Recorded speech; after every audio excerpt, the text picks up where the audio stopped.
నిమజ్జనం గోదావరి భద్రాచలం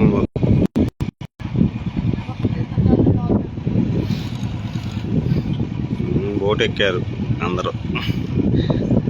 వినాయక స్వామివారిని అందరినీ బోట్ ఎక్కిస్తున్నారు నిమజ్జనానికి. గోదావరిలో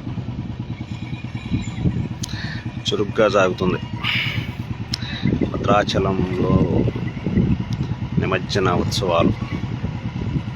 అక్కడ నుండి స్వామివారిని క్రేన్ మీద తీసుకొచ్చి ఇక్కడ ఈ బోటు మీదకి ఎక్కించుకొచ్చి గోదావరి మధ్యలోకి తీసుకెళ్ళి నిమజ్జనం.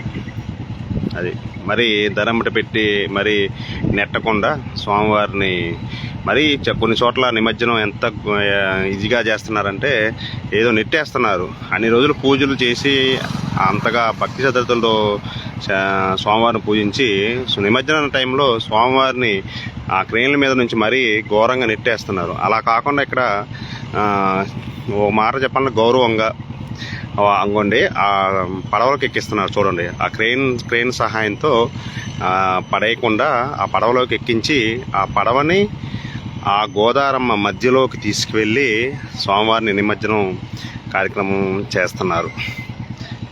ఇది బాగుంది. ఇది చాలా బాగుంది నాకు. ఎందుకంటే చాలా చోట్ల మనం చూస్తూనే ఉంటాం న్యూస్లో స్వామివారి నిమజ్జన కార్యక్రమ ప్రోగ్రామ్స్లో చాలా అనుకోండి స్వామివారిని ఆ క్రేన్ సహాయంతో చూడండి ఆ దాంట్లోకి ఎక్కిస్తున్నారు. చూడండి, అది స్వామివారిని అలా ఎక్కించి తీసుకొని ఆ గోదావరి మధ్యలో నిమజ్జనం చేస్తున్నారు.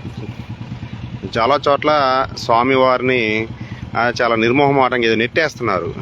అన్ని రోజులు పూజలు చేసి అంతగా చూసుకున్న స్వామివారిని నిమజ్జనం టైంలో మరి కనీస మర్యాద కూడా ఇవ్వనట్లుగా ఏదో క్యూ లైన్లో భక్తులు నెట్టినట్టు స్వామివారిని కూడా ఇక్కడ నిమజ్జనం కార్యక్రమంలో ట్రైన్ మీద నుంచి అమాంతం తోచేస్తున్నారు. అలా కాకుండా చాలా పకడ్బందీగా ఆ క్రెయిన్ సహాయంతో ఆ లాంచీలోకి స్వామివారిని అందరినీ చాలామంది ఉన్నారు. చూడండి ఒకసారి. ఇంకా అక్కడ కూడా అక్కడ స్టాల్ అక్కడ నుండి తీసుకొచ్చి ఇక్కడ స్టీమర్లోకి ఎక్కిస్తున్నారు. అది ఈరోజు చాలా దూరాల నుంచి వస్తాయి అన్నమాట. లాంచ్ కదులుతోంది. ఇప్పుడు లాంచ్ని తిప్పి ఒకవైపు లోడ్ చేశారు, రెండో వైపుకి అంగోండి చూడండి. అది రెండో వైపు లోడ్ చేయడం కోసం లాంచ్ని తిప్పుతున్నారు. బాగున్నాయి ఏర్పాట్లు.